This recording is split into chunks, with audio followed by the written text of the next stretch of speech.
বাম যুবদের ব্রিগেড সমাবেশ, কি বলবেন, জানেন কি বিষয়টা? হ্যাঁ, যতটুকু আপনারা জানিয়েছেন বা যতটা আপনারা জানিয়েছেন মিডিয়ার মাধ্যমে অতটাই জেনেছি, ওর থেকে বেশ কিছু নয়। অবশ্যই আমরা প্রত্যেকটা লড়াই যারা বিজেপি এবং তৃণমূলের বিরুদ্ধে যারা লড়াই করছে সেই লড়াইয়ের আমরা আর হয়তো ফিজিক্যালি না থাকলে মেন্টালি তাদের সাথে আমরা সাপোর্ট করছি।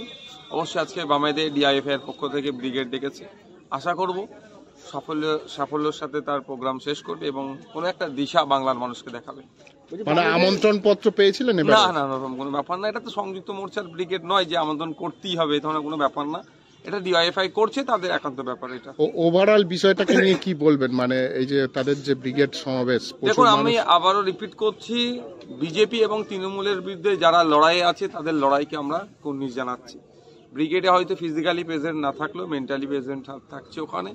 ওই ব্রিগেড সমাবেশে যেটা হচ্ছে আজকে তার সফলতা কামনা করছি এবং আশা করব আজকের ব্রিগেডের ময়দানে ডিআইএফআই যেটা ডেকেছেন এখান থেকে একটা দিশা বাংলার মানুষকে দেবে। কুণাল ঘোষ মন্তব্য করেছেন যে এই ব্রিগেড করে লাভ নেই, কারণ তারা তো একা লড়তে পারবে না, যদি ক্ষমতা থাকে 42টা লড়ে দেখুক, বামেরা পুরোই হারবে। কুণাল ঘোষ কি বলছেন সেটার জন্য লেফট কি করবে সেটা তো আমি বলতে পারি না, তবে কুণাল ঘোষ মহাশয়ের বক্তব্যকে লেফট পাত্তা দেবেন এটাও আমি ভরসা করি।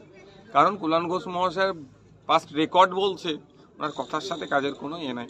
একটা সময় বলেছিল কালীঘাট নিয়ে অনেক কথা বলেছিল, আজকে সেই কালীঘাটেরই চাটুকারিতা করছে। সুতরাং কুণাল ঘোষের কথাটাকে বাংলার মানুষ পাত্তা দেয় না। কুণাল ঘোষকে তৃণমূল কংগ্রেস রেখেছে শুধুমাত্র ওই হই হুল্লোড় করানোর জন্য। কাউকে দিয়ে তো কিছু অপসংস্কৃতির প্রচার করাতে হবে, সেটা কুণাল ঘোষের মাধ্যম দিয়ে করিয়ে নিচ্ছে।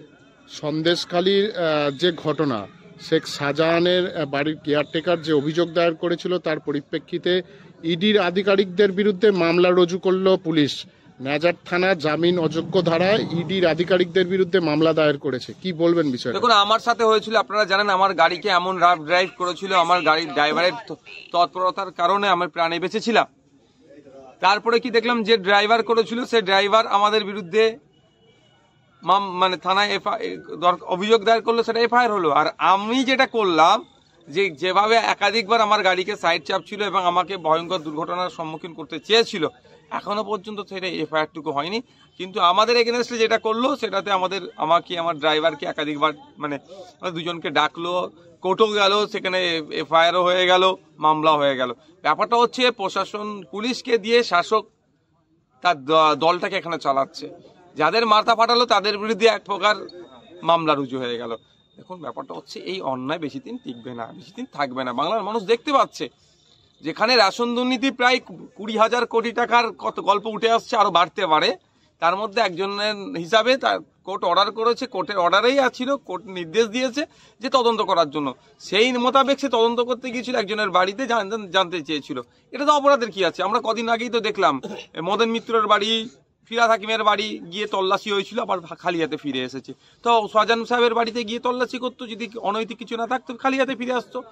এভাবে সাধারণ মানুষকে আর পার্টির লোককে নিয়ে যেভাবে অন্যায় হয়েছে, বিচার ব্যবস্থাকে প্রভাবিত করার চেষ্টা হচ্ছে, বিচার ব্যবস্থাকে বাধা দেওয়ার চেষ্টা হচ্ছে, এর জবাব কিন্তু আগামী দিনে ওই মানুষগুলোকে দিতে হবে।